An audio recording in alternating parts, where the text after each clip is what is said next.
Hello guys, in this video I am going to show you how to create a new wishlist on the booking.com website to which you can add stays, flights, hotels and any kind of items that you would like to save for later.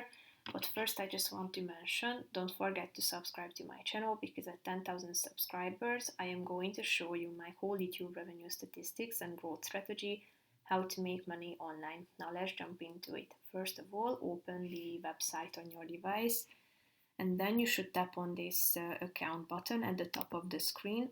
Tap on saved and then you should tap on this create a list button at the top. Type in the name of your new list. Click on the button create and then as you can see it will appear at this section.